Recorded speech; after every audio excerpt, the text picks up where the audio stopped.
নমস্কাৰ বন্ধু বান্ধৱীসকল, আপোনালোকক পুনৰবাৰ স্বাগতম জনাইছোঁ পিপি ছাৰৰ ক্লাছৰ অন্য এটি ভিডিঅ'লৈ। আজিৰ ভিডিঅ'টোত আমি কেইটামান গুৰুত্বপূৰ্ণ প্ৰশ্ন আলোচনা কৰিব গৈ আছোঁ, যিকেইটা প্ৰশ্ন আচলতে আগন্তুক DLED পৰীক্ষা বা ADRE পৰীক্ষাতেই হওক অহাৰ সম্ভাৱনা আছে। পিছে দেৰি নকৰি আজিৰ ভিডিঅ'টো আৰম্ভণি কৰি দিওঁ। আপোনালোকে ভিডিঅ'টো শেষলৈ চাওক আৰু কিমানটা প্ৰশ্নৰ এনচাৰ আগতীয়াকৈ জানে আপুনি নিজেও গম পাই যাওক। আজিৰ প্ৰথমটো প্ৰশ্ন হৈছে, ব্ৰহ্মপুত্ৰ নদীৰ উৎপত্তি কোনটো হিমবাহৰ পৰা হৈছিল? From which glacier the Brahmaputra river originates? এইটোৰ শুদ্ধ উত্তৰটো কি হ'ব? এইটোৰ শুদ্ধ উত্তৰটো হৈছে অপশ্যন এ, চেমা য়ংডুং নামৰ গ্লেচিয়াৰৰ পৰা। এই গ্লেচিয়াৰটোক আৰু এটা নামেৰেও জনা যায়, সেইটো হৈছে আংষ্ট্ৰি গ্লেচিয়াৰ। মনত ৰাখিব। তাৰপিছৰটো প্ৰশ্ন 2 নম্বৰ, ব্ৰহ্মপুত্ৰ নদী ভাৰতত সোমোৱাৰ পাছত কি নাম হ'ল? What was the name of Brahmaputra river when it was entered in India? অৰ্থাৎ ভাৰতত ব্ৰহ্মপুত্ৰ নদী সোমোৱাৰ পাছত ইয়াৰ কি নাম হ'ল? ইয়াৰে শুদ্ধ উত্তৰটো কি হ'ব? ইয়াৰে শুদ্ধ উত্তৰটো হৈছে অপশ্যন বি হৈছে ইয়াৰে কাৰেক্ট এনচাৰ, চিয়াং আৰু দিহাং হৈছে ইয়াৰে শুদ্ধ উত্তৰ। প্ৰথমতে ভাৰতবৰ্ষত সোমোৱাৰ লগে লগে কোনখন ৰাজ্যত সোমাইছে? প্ৰথমতে অৰুণাচল প্ৰদেশত সোমাইছে আৰু অৰুণাচল প্ৰদেশত ব্ৰহ্মপুত্ৰ নদীক চিয়াং আৰু দিহাং নামেৰে জনা যায়। তাৰপিছত অসমত প্ৰৱেশ কৰিছে আৰু অসমত ব্ৰহ্মপুত্ৰ নামেৰে জনা যায়। তাৰপিছৰটো প্ৰশ্ন 3 নম্বৰ, অসম ৰাজ্যখন কিমান অক্ষাংশৰ ভিতৰত অৱস্থিত? Assam is located between which Latitude সুধিছে। এইটো শুদ্ধ উত্তৰটো কি হ'ব? যে অসমখন কিমান অক্ষাংশৰ ভিতৰত অৱস্থিত? ইয়াৰে শুদ্ধ উত্তৰটো হ'ব অপশ্যন চি, প্ৰায় 24.8 degree north to 28.2 degree north. কিছুমান কিতাপত আচলতে প্ৰায় বুলি কৈছোঁ, কিছুমান আপোনালোকে চাব যে 24ৰ ওচৰে পাজৰে হয়। কিছুমান কিতাপত 24.3 ডিগ্ৰী নৰ্থ দিয়া থাকে আৰু 28 ডিগ্ৰী নৰ্থ দিয়া আছে। চাই ল'ব পাৰে, এইটো প্ৰায় কৈছোঁ, একুৰেট সেইটোৱে যে 24.3টোৱে আচলতে কাৰেক্ট হয়। ইয়াতে ধৰক আপোনালোকে মানে 24ৰ ওচৰা-ওচৰি আছে। আৰু পিছৰটো প্ৰশ্ন 4 নম্বৰ, অসম ৰাজ্যখন কিমান দ্ৰাঘিমাংশৰ ভিতৰত অৱস্থিত? এইবাৰ প্ৰশ্ন আহিল যে দ্ৰাঘিমা ৰেখাৰ অৰ্থাৎ লংগিটিউডৰ প্ৰশ্ন সুধিছে যে কিমান দ্ৰাঘিমাংশৰ ভিতৰত অৱস্থিত। সেইটোৰ শুদ্ধ উত্তৰটো হৈছে option D, 89.4 degree east to 96 degree ইষ্টলৈ। এইটো 89.5ও পোৱা যায় কেতিয়াবা আৰু 96.1 হয়। সেইটো চাই ল'ব আপোনালোকে যে এইখিনি কেতিয়াবা কিছুমান আপোনাৰ অপশ্যনত যি আছে 89ৰ ওচৰে পাজৰে আৰু 96ৰ ওচৰে পাজৰে যি আছে এইটোৱে কাৰেক্ট, মনত ৰাখিব। তাৰপিছৰটো প্ৰশ্ন, তলৰ কোনখন দেশ অসমৰ উত্তৰ পাৰে অৱস্থিত? Which country is located in the north of Assam? এইটোৰ শুদ্ধ উত্তৰটো কি হ'ব? এইকেইটাৰ ভিতৰত শুদ্ধ উত্তৰটো হৈছে অপশ্যন এ হৈছে কাৰেক্ট এনচাৰ, ভূটান হৈছে অসমৰ উত্তৰ পাৰে থকা দেশ। এতিয়া কথাটো হ'ল, আপোনালোকে নিশ্চয় ভাবিছে যে চাইনা কিয় নহয়? কথাটো হ'ল যে উত্তৰ পাৰে অৱস্থিত অৰ্থাৎ উত্তৰ পাৰত মানে অসমৰ লগত লগ লাগি আছে। চাইনা আচলতে অসমৰ লগত লগ লাগি থকা নাই, সেইকাৰণে ইয়াৰে চাইনাটো উত্তৰ নহ'ব, উত্তৰটো হ'ব ভূটান, মনত ৰাখিব। তাৰপিছৰটো প্ৰশ্ন 6 নম্বৰ। তাৰ আগতে বন্ধু বান্ধৱীসকল, আপোনালোকৰ যদি ভিডিঅ'টো চাই ভাল লাগিছে, ভিডিঅ'টো এটা লাইক কৰিব আৰু এনেকুৱা ধৰণৰ ভিডিঅ'সমূহ পাই থাকিবৰ কাৰণে আপোনালোকে আমাৰ এই চেনেলটো ছাবস্ক্ৰাইব কৰি ল'ব পাৰে। তাৰপিছৰটো প্ৰশ্ন অৰ্থাৎ 6 নম্বৰটো, তলৰ কোনখন ৰাজ্যই অসমৰ লগত সীমা লগলা হৈ থকা নাই? With which state Assam does not share its boundary? অৰ্থাৎ অসমৰ লগত কোনটোৰ বাউণ্ডেৰী লগ লাগি থকা নাই? এইটোৰ শুদ্ধ উত্তৰটো কি হ'ব? এইটোৰ শুদ্ধ উত্তৰটো হৈছে অপশ্যন বি হৈছে correct answer, Sikkim. Sikkim north east এৰিয়াত ধৰা হয় যদিও ছিকিম কিন্তু অসমৰ লগত লগ লাগি থকা নাই। ছিকিম লগ লাগি আছে একমাত্ৰ ৰাজ্য, সেইটো হৈছে ৱেষ্ট বেংগল। তাৰপিছৰটো প্ৰশ্ন 7 নম্বৰ, মাটিকালিৰ দিশৰ পৰা অসমৰ বৃহৎ জিলাখনৰ নাম কি? Which is the largest district in Assam by area wise? এইটোৰ শুদ্ধ উত্তৰটো কি হ'ব? যে মাটিকালিৰ ভিত্তিত অসমৰ আটাইতকৈ ডাঙৰ জিলাখনৰ নাম কি? ইয়াৰে শুদ্ধ উত্তৰটো কি হ'ব? ইয়াৰে শুদ্ধ উত্তৰটো হৈছে অপশ্যন চি হ'ব ইয়াৰে কাৰেক্ট এনচাৰ, কাৰ্বি আংলং।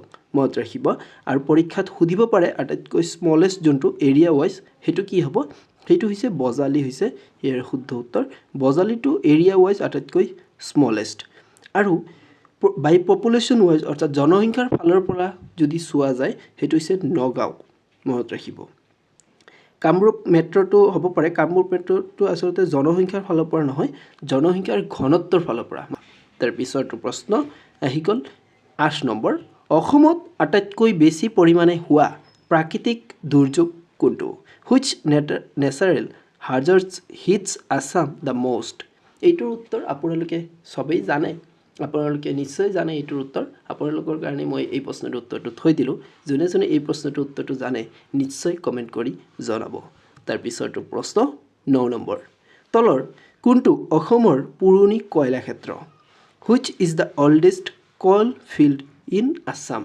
এইটো শুদ্ধ উত্তৰটো কি হ'ব যে অসমৰ পুৰণি কয়লা ক্ষেত্ৰ কোনটো এইটোৰ শুদ্ধ উত্তৰটো হৈছে অপশ্যন এ হৈছে ইয়াৰে শুদ্ধ উত্তৰ মাকুম হ'ব তাৰ পিছৰটো প্ৰশ্ন কিমান চনত ভূমিকম্পৰ বাবে চান্দোবি বিল সৃষ্টি হৈছিল the Chandubi lake was formed in which year due to earthquake এইটোৰ শুদ্ধ উত্তৰটো কি হ'ব যে কিমান চনত ভূমিকম্পৰ বাবে চান্দোবি বিলৰ সৃষ্টি হৈছিল এইটোৰ শুদ্ধ উত্তৰটো হৈছে অপশ্যন বি হৈছে ইয়াৰে কাৰেক্ট এনসাৰ 12 জুন 1897 চনত তাৰ পিছৰটো প্ৰশ্ন 11 নম্বৰ খনিজ সম্পদৰ সন্ধানৰ লগত তলৰ কোনটো বিভাগ জড়িত হৈ আছে which department is engaged in mineral exploration in the state of Assam অসমৰ কোনটো বিভাগ আচলতে খনিজ সম্পদৰ সন্ধানৰ লগত জড়িত হৈ আছে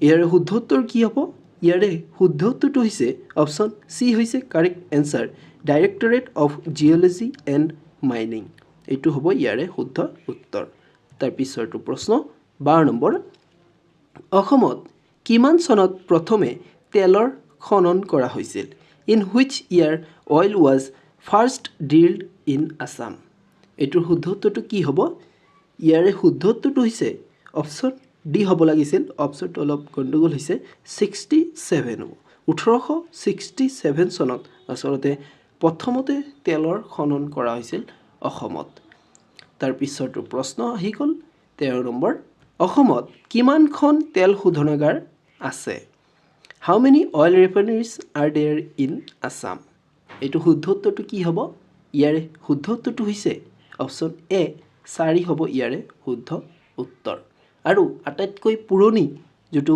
তেল শোধনাগাৰ আছে সেইখনৰ নাম হৈছে ডিগবৈ তেল শোধনাগাৰ 1901 চনত তাৰ স্থাপন হৈছিল তাৰ পিছৰটো প্ৰশ্ন 14 নম্বৰ কিমান চনত অসম অইল কোম্পানীৰ গঠন হৈছিল in which year Assam oil company was form এইটো শুদ্ধ উত্তৰটো কি হ'ব আছাম অইল কোম্পানী কিমান চনত গঠন হৈছিল সুধিছে ইয়াৰ শুদ্ধ উত্তৰটো হৈছে অপশ্যন বি হ'ব ইয়াৰে শুদ্ধ উত্তৰ 1899 তাৰ পিছৰটো প্ৰশ্ন লু আৰু ষ্টিলৰ ফেক্টৰীত কোনবোৰ কেঁচা সামগ্ৰী ব্যৱহাৰ কৰা হয় which raw material is used for iron and steel industry এইটো শুদ্ধ উত্তৰটো কি হ'ব লু আৰু ষ্টিলৰ ফেক্টৰীত কি ব্যৱহাৰ কৰা হয় এইটো শুদ্ধ উত্তৰটো হৈছে লুৰ আকৰিক অৰ্থাৎ আইৰণ অ'ৰ হৈছে ইয়াৰে শুদ্ধ উত্তৰ তাৰ পিছৰটো প্ৰশ্ন মানস নেশ্যনেল পাৰ্ক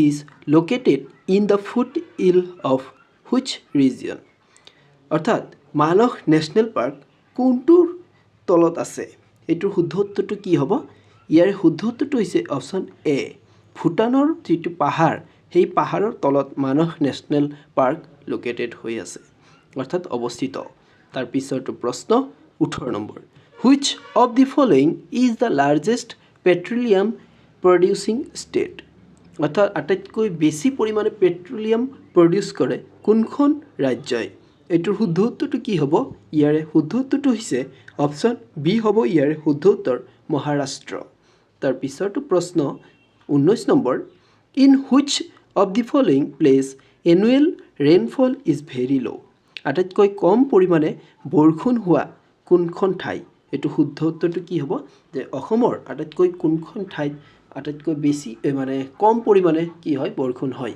এইটো শুদ্ধ উত্তৰটো হৈছে অপশ্যন চি লামডিং আৰু ভাৰতৰ অৰ্থাৎ বিশ্বৰ সৰ্ববৃহৎ মানে আটাইতকৈ বেছি বৰষুণ হোৱা ঠাইখন কোনখন ৰাজ্যত আছে সেইটোৰ শুদ্ধ উত্তৰটো হৈছে মেঘালয় ৰাজ্যত আছে আৰু মেঘালয় ৰাজ্যৰ মৌচিন ৰামত কি হয় বিশ্বৰ আটাইতকৈ বেছি পৰিমাণে বৰষুণ হোৱা দেখা যায় তাৰ পিছৰটো প্ৰশ্ন which one is known as the Amazon of the East Amazon of the East বুলি কাক জনা যায় এইটো শুদ্ধ উত্তৰটো হৈছে দিহিং পাটকাই নেশ্যনেল পাৰ্কক কি বুলি জনা যায় Amazon of the East বুলি জনা যায় তাৰ পিছৰটো প্ৰশ্ন which tree is predominant in the forest of Assam সুধিছে তলৰ কোনখন গছ আচলতে অসমৰ প্ৰিডমিনেণ্ট বুলি কৈছে অৰ্থাৎ অসমৰ আগতীয়া বাসিন্দা আছিল এইটোৰ শুদ্ধ উত্তৰ কি হ'ব এইটোৰ শুদ্ধ উত্তৰটো হৈছে